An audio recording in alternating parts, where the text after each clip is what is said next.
સલાબતપુરા વિસ્તારમાંથી એક ઇસમને ઈ સિગારેટ કિંમત ₹60,000ની મત્તાના મુદ્દામાલ સાથે ઝડપી પાડતી સુરત શહેર એસઓજી પોલીસ કમિશનર અનુપમસિંહ ગેહલોતનાઓ દ્વારા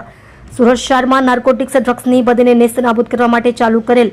નો ડ્રગ્સ ઇન સુરત સિટી અભિયાન અંતર્ગત શહેર વિસ્તારમાં આવેલ પાનના ગલ્લા તથા ટોબેકો પ્રોડક્ટ્સના હોલસેલ વિક્રેતાઓ દ્વારા ઈ સિગરેટ હેલ્થ વોર્નિંગ વિનાની સિગરેટ તથા ઈ હુક્કાનું વેચાણ કરવામાં આવી રહેલ છે, જેનાથી આવા રિટેલર તથા હોલસેલ વેચાણ કરતા વિક્રેતા દુકાનદારોને શોધી કાઢી તેમની વિરુદ્ધ કડકમાં કડક કાર્યવાહી કરવા પોલીસ કમિશનર શ્રીનાઓએ સૂચનાઓ આપેલ છે. અનુસાર સુરત શહેર એસઓજીના એએસઆઈ યુવરાજસિંહ સામતસિંહ તથા હેડ કોન્સ્ટેબલ જીતેન્દ્રસિંહ રણજીતસિંહ નાઓને મળેલ બાતમી હકીકતના આધારે મોમનાવાડ સલાબતપુરા સુરત દુકાન નંબર 3/2535 તૈયાર પાન સેન્ટર નામની દુકાનમાં રેડ કરી આરોપી ગુલામ મોઇનુદ્દીન ગુલામ સાબી રાજપરા ઉંમર વર્ષ 24 ધંધો નોકરી રહે ઘર નંબર 3/2688 મોમનાવાડ પહેલા તબૂત પાસે સલાબતપુરા સુરતવાળાને ઝડપી પાડી તેની દુકાનમાંથી ગેરકાયદેસર રીતે વેચાણ કરવા રાખેલ અલગ અલગ કંપનીની ઈ cigarette ELF bar trio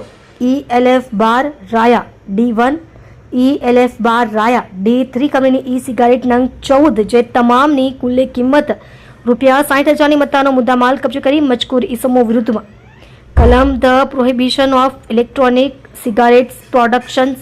manufacture import export transport cell distribution storage and advertisement act 2019 કલમ 4, 5, 7, 8 મુજબ